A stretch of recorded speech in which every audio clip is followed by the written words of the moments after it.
The U.S. presidential election system is unique, with the Electoral College at its core.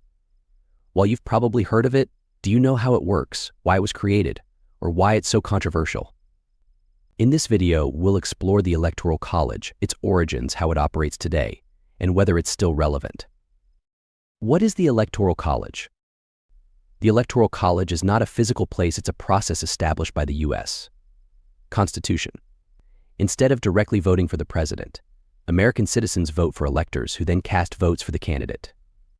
There are 538 electors, and a candidate needs a majority minus 270 votes to win.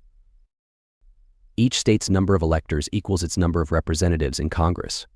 Larger states like California have more electors than smaller states like Vermont.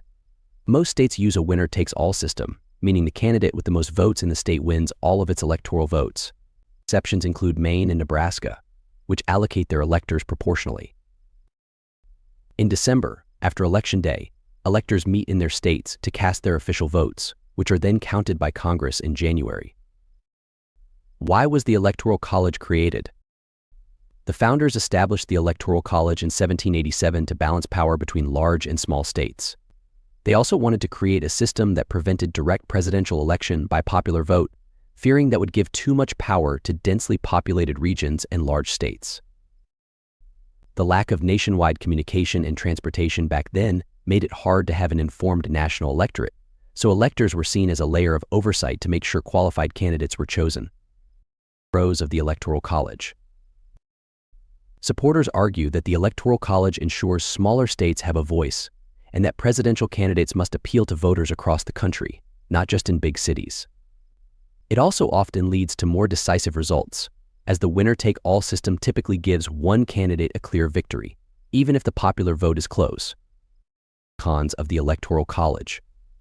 Critics of the Electoral College point out that a candidate can lose the popular vote but still win the presidency, as happened in 2000 and 2016. This undermines the principle of majority rule and raises questions about fairness. Additionally, the system encourages presidential campaigns to focus on swing states while ignoring those solidly Republican or Democratic. This means voters in non-competitive states often feel their votes don't matter. Another downside is the winner-takes-all system, which can disenfranchise voters who support the minority party in their state. If your state is overwhelmingly Democratic or Republican, your vote may seem irrelevant. Reforming or abolishing the Electoral College. Debates about the Electoral College's relevance have grown, with many calling for reform. One idea is to abolish it in favor of a direct popular vote, which would ensure the candidate with the most votes nationwide becomes president. Advocates of this change argue it would better reflect the democratic will of the people. Another proposal is the National Popular Vote Interstate Compact. This agreement, adopted by some states, would award electoral votes to the candidate who wins the national popular vote, regardless of the state's result.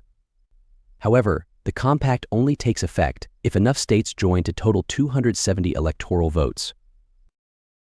Opponents of abolishing the Electoral College argue that it protects the interests of smaller states and prevents heavily populated regions from dominating elections. They also caution that switching to a direct popular vote could lead to instability, with multiple candidates splitting the vote in a fractured political landscape. Is the Electoral College still relevant? The relevance of the Electoral College depends on your viewpoint.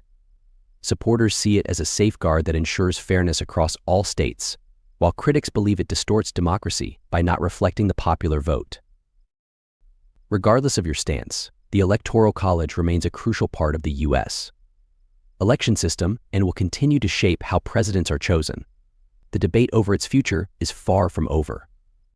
Conclusion. The Electoral College is a key part of U.S. elections designed to balance interests between different states.